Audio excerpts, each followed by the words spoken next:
Hey everyone, this is Tom Singer. Before we get started with today's episode, I want to inform you about a special offer that I have to join a brand new group called My Sales Call. If you work for a small business or if you're a solopreneur, having some people to talk about ideas and best practices and to have a focus and accountability around sales is so important.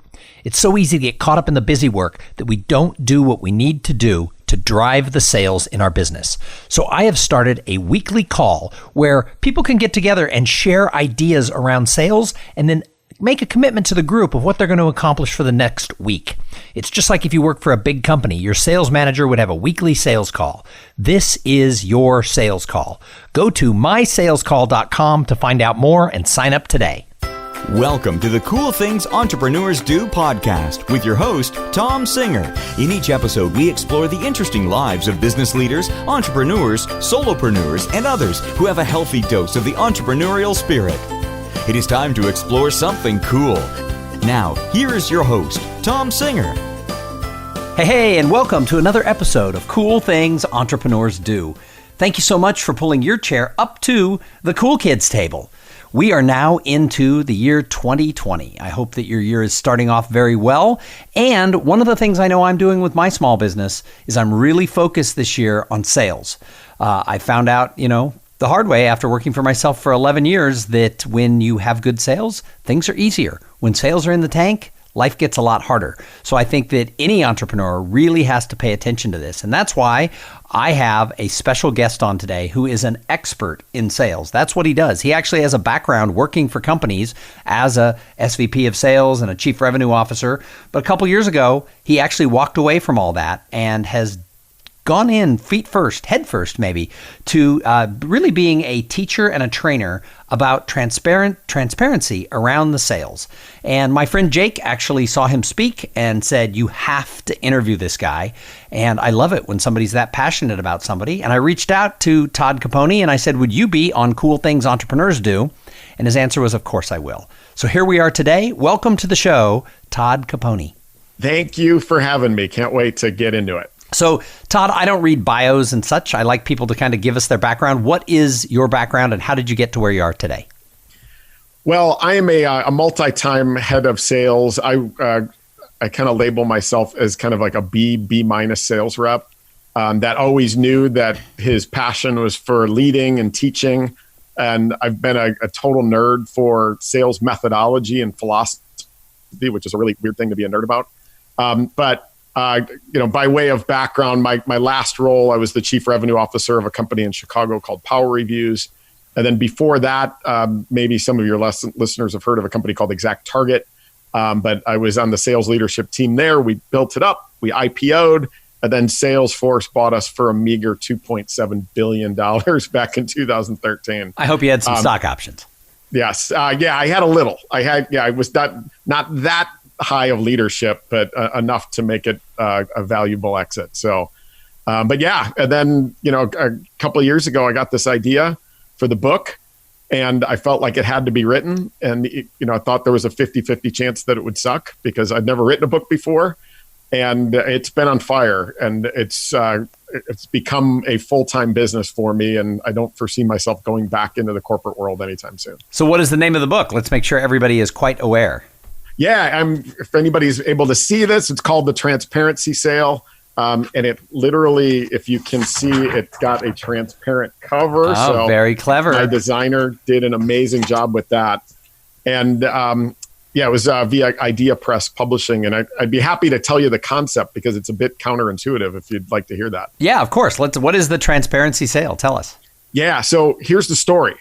I was chief revenue officer of Power Reviews, and what you might be able to tell from its name, Power Reviews helps retailers and brands collect and display ratings and reviews on their website. So you're on crocs.com and you're looking at a pair of shoes, you look at the reviews underneath, and that was Power Reviews that was helping the collect and display part. So here's what happened. So I had a team of about 60 people at the time, and we did a research study with Northwestern University. And they were looking at how consumers interact with a website when a website is essentially acting as the salesperson, like an e-commerce site would. And what they found changed my whole life, as you can tell. Number one, no surprise. We all look at reviews now. So that was no shock. 96% of us look at reviews before we buy something of medium to high consideration that we haven't bought before.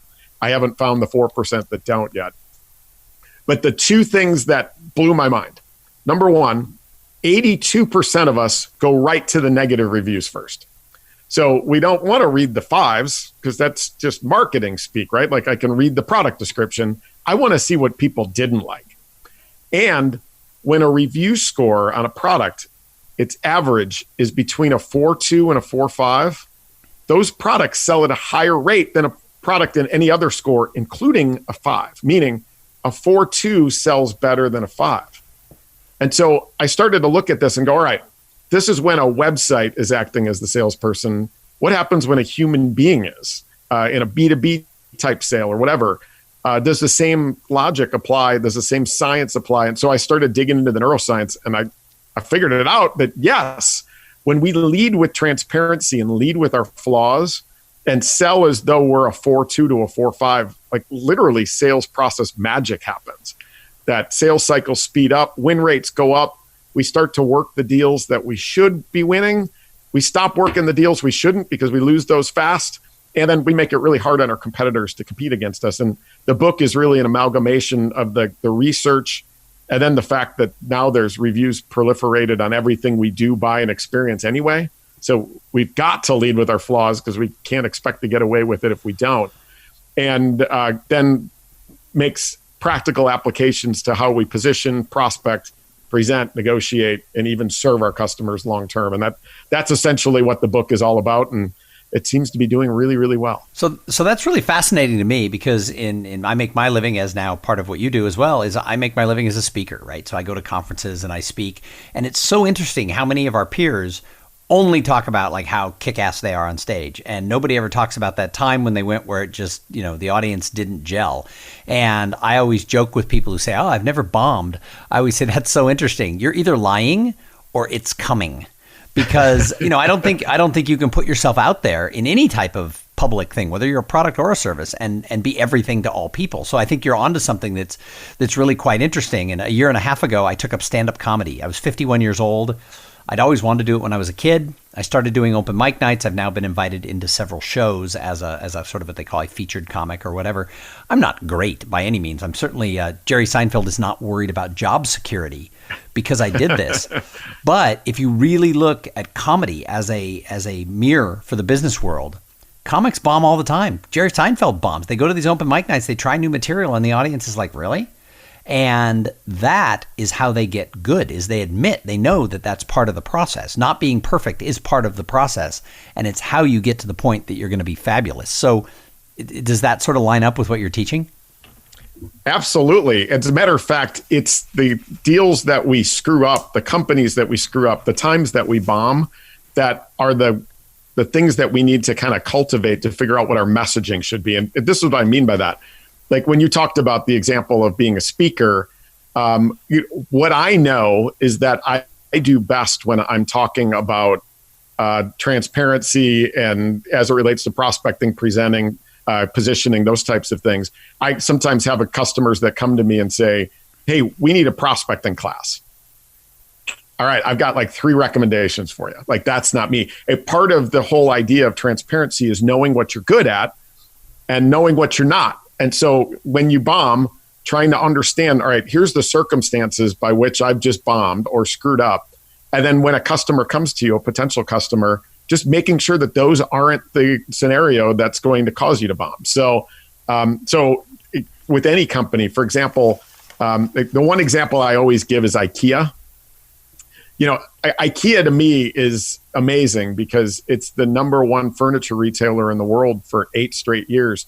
Yet you would think if you were a furniture retailer, you'd be able to crush them, right?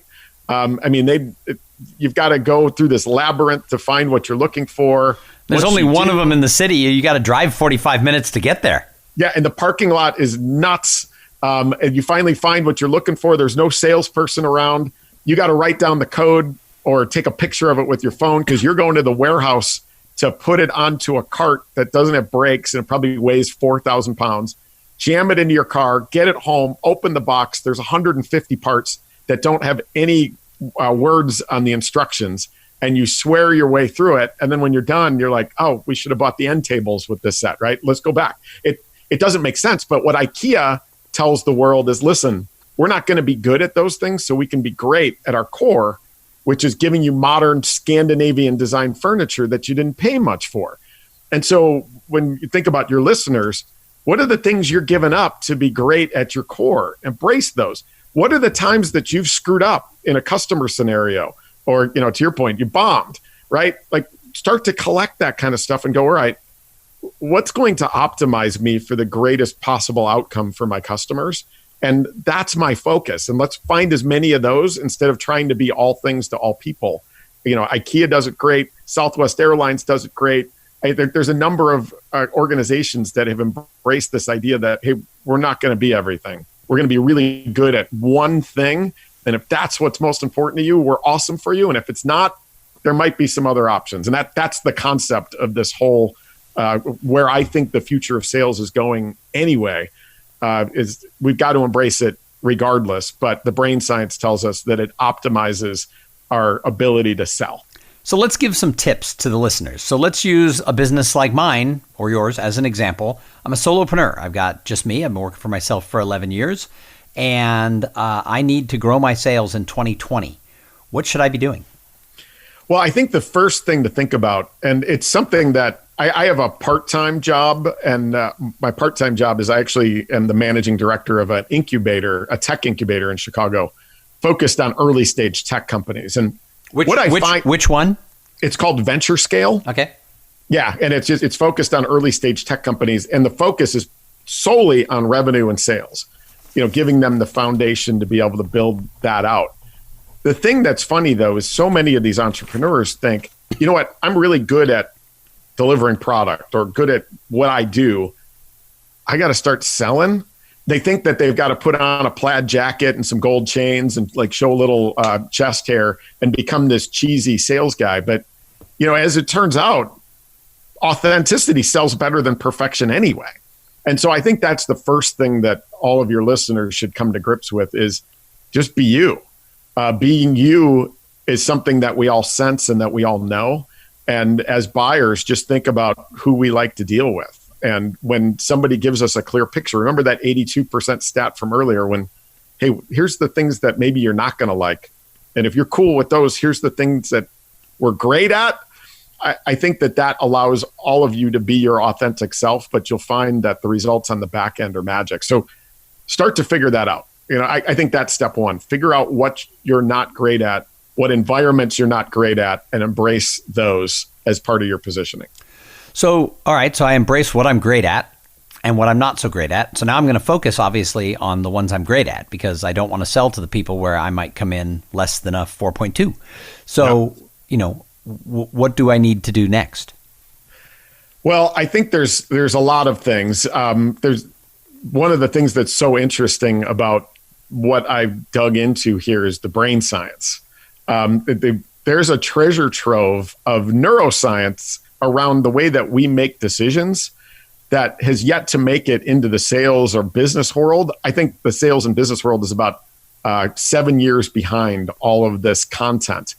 And so I think that getting a basic understanding of those pieces will just help you in everything you do.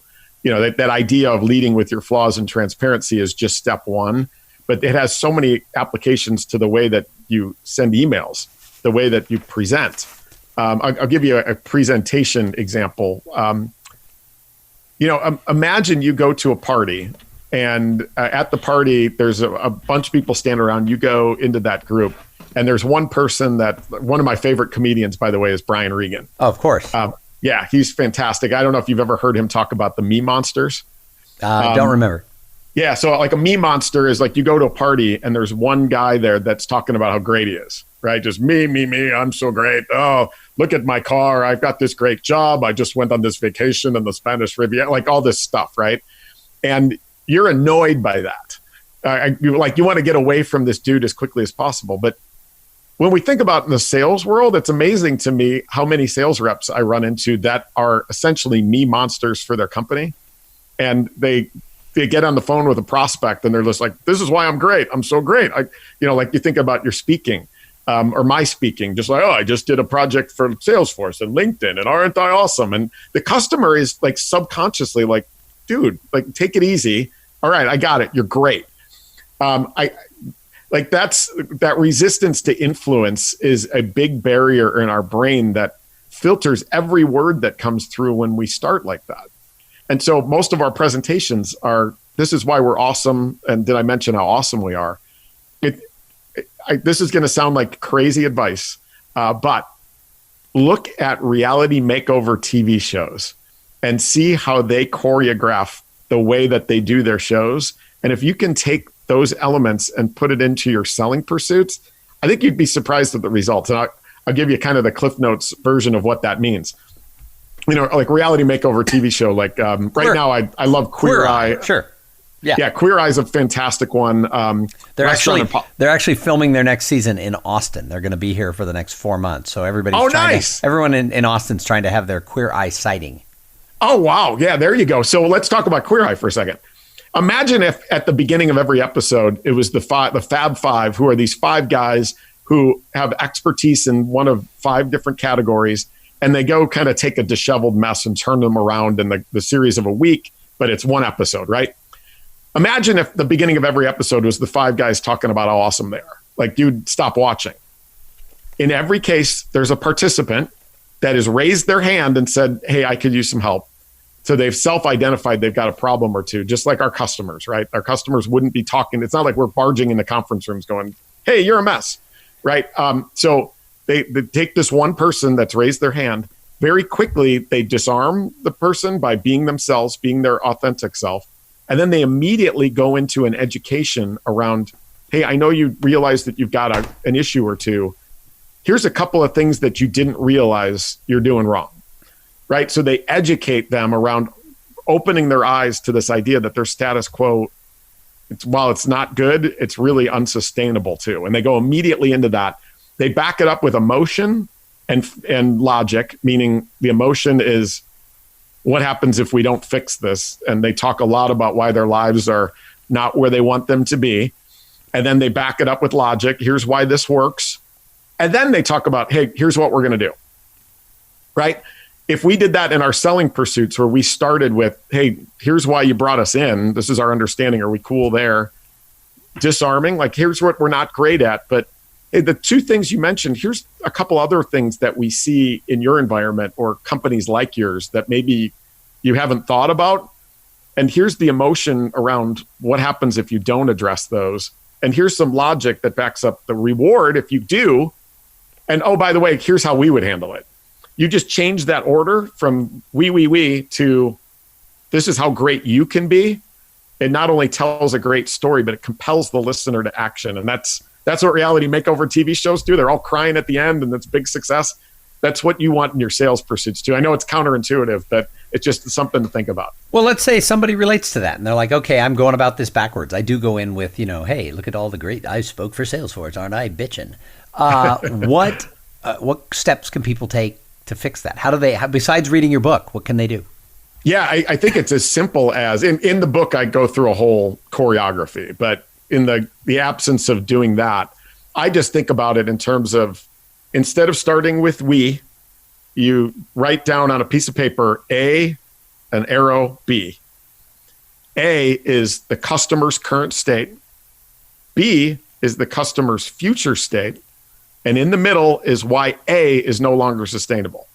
If you just write that on a piece of paper and go, all right, how do I tell my story, but fit it into this, where you start with A, the customer's current state, why that's no longer sustainable, and then lead to your, what you would do and what the future state could potentially look like. That simple reordering of your slides or your presentation or the way that you position makes a huge impact on the buying brain, tells a great story, and it's very compelling to the listener because it makes you a consultant versus a salesperson. Awesome. Well, Todd, I've got a few more questions for you. We're not going to let you off the hook this easy. But first, I have to thank the sponsor of this episode. So this episode, it's brought to you by Podfly Productions. Podfly takes the time and the headache out of creating your own podcast. They set you up with the right equipment, training, and guidance to ensure that you're going to sound amazing. Podfly does all the heavy lifting and the technical work so that you can focus on creating great content, growing your audience, and interviewing really cool people like Todd Caponi.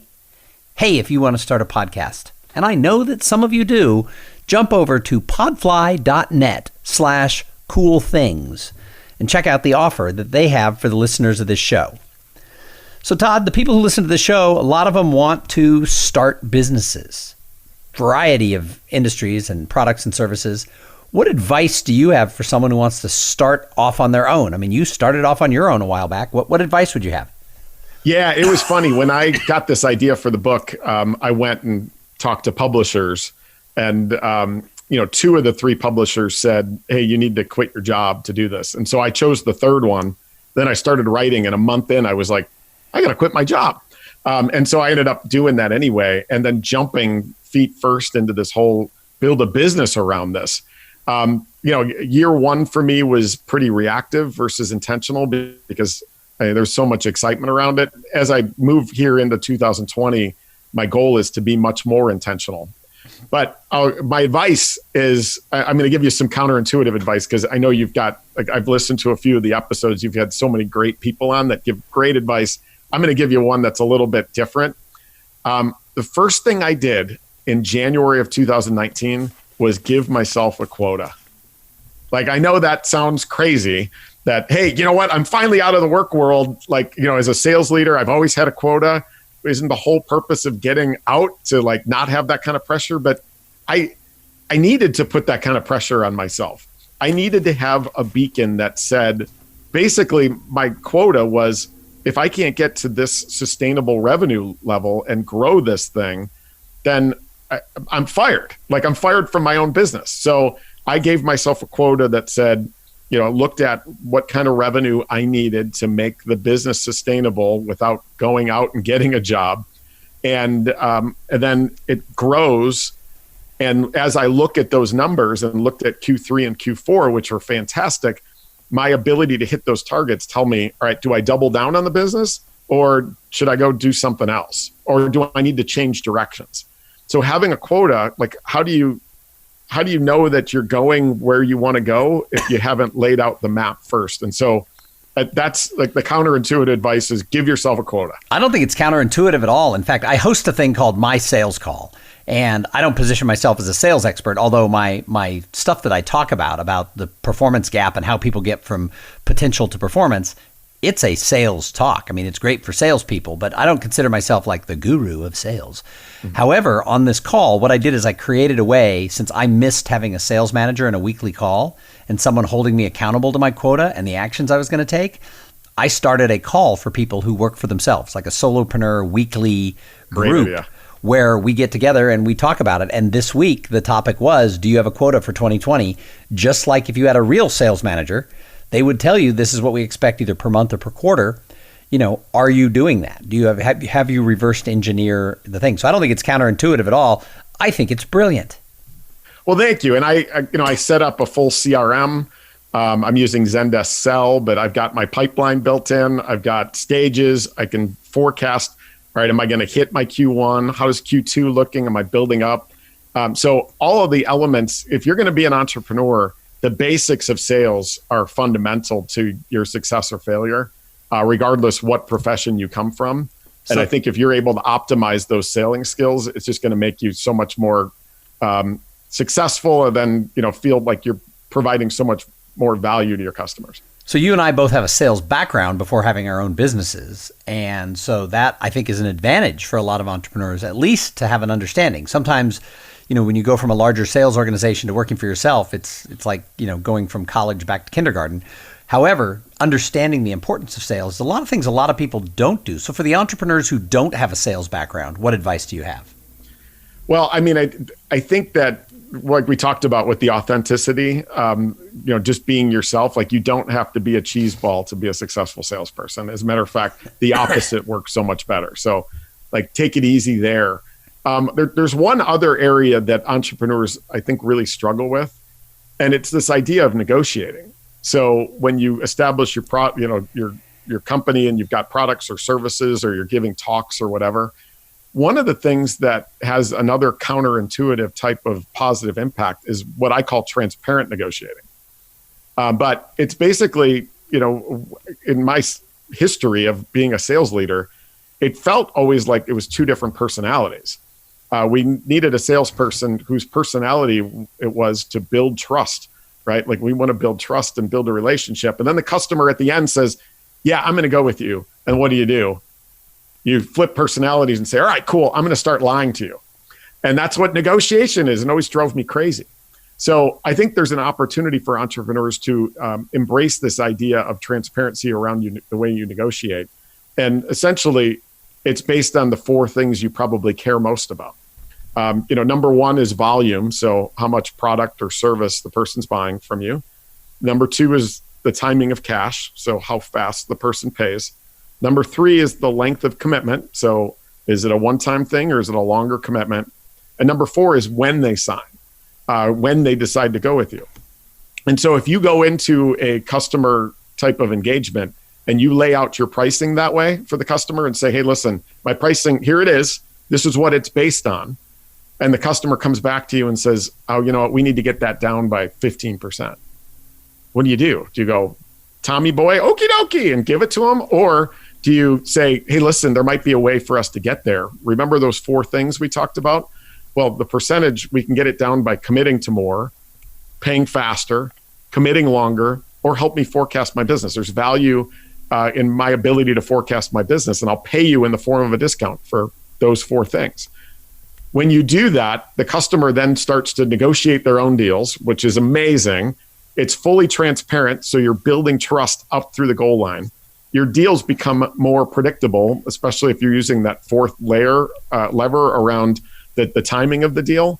And it gets you out of this business of feeling like you've got to be some kind of crazy hostage negotiator to be able to get the deals you want. Like, it's amazing that when you just have a structure and a framework for your pricing, how much you're able to hold to it much more effectively, and customers don't even question it. So that's another tip that I hope helps everybody who's listening. No, I think that's really good. One of the things I've done with a couple of clients in trying to be transparent and everything else is when we kind of get to this little impasse, like you just saying, is I often ask them, like, I'll have a number in my head that, yeah, I could do it for that. And I'll ask them, well, what do you think is fair? And it's awesome how often they come up with a higher number than I thought was fair. So it's like, it's like I often ask them, well, okay, you can't do what we talked about. Maybe if we back this out and that out, then we could, find a way to play. But if we did that, what do you think's a fair price? And I'm surprised how often that they come back with a price that's higher than I was willing to do. So it's like, let them, if they think it's fair, it's fair. And if it's more than I'm willing to do, that's a win-win. There you go. Yep. That's amazing.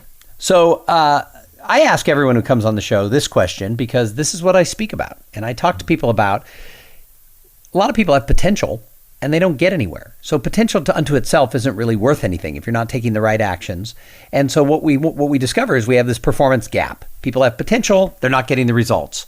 How come you think some people are able to get farther across this gap and other people just fall into the abyss between potential and performance? Well, it depends on the circumstance. One of the things that I'm researching right now is the science behind motivation. There's so much there too, and we could unpack that probably another episode. Yeah, maybe we'll have you back on the show and we'll talk about the science behind it. That's good. There you go. Exactly. I think it's fascinating how we think about motivation. There's a neuroscientist named Dr. David Rock, and so I stole this. Total full credit to him. But he looks at the 5 things that drive engagement in individuals. And engagement is what really correlates to whether or not somebody has that thirst for learning to really grow in their professions and wake up every morning really wanting to do something. His model is called the SCARF model. But SCARF stands for, the S is status, meaning we do things because we want status. We want validation, recognition. We want to get good feedback for the things that we do. The C is certainty. Like, we want to predict what our world's going to be like that day. And when we get certainty and predictability, we're highly engaged. The A is autonomy, meaning we want control. We don't want to be micromanaged. We want the resources to to get to what we want to accomplish. The R is relatedness, meaning we want to be a part of something. We want to be a part of a group. We want to be doing kind of higher order type stuff that means something. And then the F is fairness, meaning, essentially, is the juice worth the squeeze? Is the effort I'm putting in worth, in terms of my time and my dollars, worth what I'm getting back in return? If we as leaders, as entrepreneurs, are able to optimize for those 5, you'll find that the people that are around you are going to much more likely succeed, because they're going to be waking up every day excited to be doing what they're doing. And so for me, when I think in my past, when are the times where I've really accomplished what I think I should be able to, and even more, it's when you've got balance on those 5 things. And so it's not just about, hey, I'm the cool boss and I pay you a lot. There's more that goes into it. And if we can just think about those things and optimize for them, I think you're going to find that people succeed more often underneath you. Awesome. Hey, I like to ask people before I let them go from the show who they admire in the world of entrepreneurship, because I think, Todd, we could talk about you and all the cool things you're doing in the world of sales and the transparency sale all day long. Mm-hmm. But good entrepreneurs, they're observers. And I get answers everywhere from my corner dry cleaner to Elon Musk and everything in between. So when you look out there at the world of entrepreneurship, who does Todd Caponi say, wow, that's the person, he or she are doing the cool stuff? Yeah, it's funny when I think about the cool stuff, because I've listened to your episodes before, so I was prepared. I was thinking about, obviously you remember Ronald Reagan. Ronald Reagan had the coolest life ever, right? He was a Cubs broadcaster at baseball, and then he became a world famous actor, married his beautiful co-actress that he worked with. And then he became two of them. That's right. That's exactly right. And then he became president of the United States. And I'm like, wow, that guy, man, he had it all. Now, obviously I'm not on that path. So I think about, like, in my world, there's a guy that's recently written a book called Never Split the Difference. And his name is Chris Voss. And I think he's fascinating, like absolutely fascinating individual. He was a former FBI hostage negotiator. The book is fascinating. The stories about, bank heists and all that kind of stuff. But this guy has gone from being an FBI hostage negotiator to writing a best-selling book that, like, everybody I know has read, and I love it. He's done TED Talks. He's been on TV shows. His business is exploding, like, within 2 years. And I just look at him and I'm like, I got to say, I'm a little jealous. This guy's got it. And so Chris Voss is a guy that I think is an incredible follow. And the book is definitely worth the read too. I'm a big fan. Awesome. And then the final question I have for everybody is, what do you do to give back to the greater good? Because I think, making money is awesome, but it's not the whole thing. I think that as entrepreneurs, if we're fortunate, we have to find a way to leave a little something behind. So what do you do? Well, I'm not as intentional as I should be in that regard, but I don't want to leave everybody on a sad note, but I'll get to it. About 5 years ago, we've got lots of dogs. So we've got rescue dogs and cats here. I've got 3 dogs, 2 cats, all rescues. And so I guess that's part of it. We had gone on vacation 5 years ago, boarded our 3 dogs, and the boarding facility lost one. And so we were at Disneyland. We were literally walking in, and the boarding facility called and said they lost them. And we still haven't found them. We have been, obviously he's a family member to us, so that was a really hard time. But the one thing that we're doing, my stepdaughter, who's 15, is taking on this initiative and starting basically a 501c3 around it, which is educating people around microchips, and that lost dogs are not really unwanted. There is a perception out there that you find a lost dog and your kids are like, can we keep it? You're like, yeah, we can keep it. It's sweet. Well, it's probably somebody's family member and they're desperately searching for it. And so one of the things that we're really trying to be more intentional about is, what can we do to educate the masses that a lost dog is not an unwanted dog, and what steps you should take to help reconnect that pet with their potential owner. So my stepdaughter calls it finders, not keepers. And so we've established a website we're building right now. It's findersnotkeepers.org. And we're starting to do a lot more around that. I think that's wonderful for a couple reasons. Obviously, to many people, their pets are their family. And so being able to reunite people like that is doing that and helping to sort of re-educate the population on a lot of topics is such a good thing. But the cooler thing is you've got your 15-year-old stepdaughter involved in realizing that if you want to fix something, you can't just sit back and say, go fix it. You have to find your way to put your 2 cents into it. So time, money, effort, the whole thing. So I think that's awesome. Thank you. Thank you for sharing that, Todd. Thank you. So any last words for people before we say goodbye? I'll just leave everybody with the mantra that I think matters for not only the current state, but the future state of sales. And it's this idea that transparency sells better than perfection. And so I'll leave you with a word that was coined by supermodel Tyra Banks, which I know sounds crazy, but Tyra the great philosopher, Tyra Banks, who coined the term flossom. And it's this idea of embrace your flaws, but know that you're still awesome. We all know that nothing is perfect. And if we think about ourselves and our businesses as being flossom and position it that way, magic happens. And I can't wait to hear how everybody's efforts to go try this works out. That is fantastic. And thank you for being part of Cool Things Entrepreneurs Do, the most flossom podcast on the internet. So thank you. So Todd, if people want to find you, they want to find your book, they need you to come and speak to their company, how do they locate Todd Caponi? Yeah, I'm all over spreading my nonsense on LinkedIn, so I encourage you to follow or connect with me there. The website is transparencysale.com. It's also toddcaponi.com if you forget. And the book is available pretty much anywhere books are sold. And if you want the audiobook version and want the sultry sounds of Todd Caponi coming through your car speakers, I did record that myself as well. Nice. Very nice. Well, Todd, again, thank you so much. I'm going to have to ping Jake and tell him thank you for the introduction because this was a great episode full of lots of useful information for the listener. And I say it every time. Thank you to everybody who listened because if it wasn't for the audience, why would we even have the show? Do me a favor. If you like the show, go leave those reviews on Apple Podcasts or wherever you get your podcast love. But more importantly, tell a friend.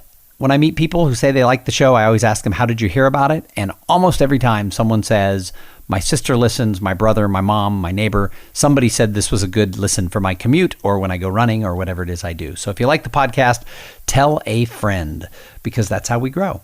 Hey, we're going to be back in a couple of days with an interview with somebody just as cool as Todd Caponi. And you're thinking, Tom, that is impossible. How will you find somebody as cool as Todd Caponi? But we do it every single time, twice a week. So tune in and check out what we got going forward. But in the meantime, go out there, be authentic, be transparent, what was it? Flossom. Flossom. I was going to say flawtastic. That's my word. I just coined that one. Be flossom. But while you're out there, keep trying new things. You're not going to be awesome at everything, but you're not going to know where you're going to excel unless you try it. And while you're doing that, have a great day. Thank you for being part of the Cool Things Entrepreneurs Do podcast. Without your participation and listening to these conversations, there is no show. Connect with Tom at tomsinger.com and follow him on Twitter at TomSinger.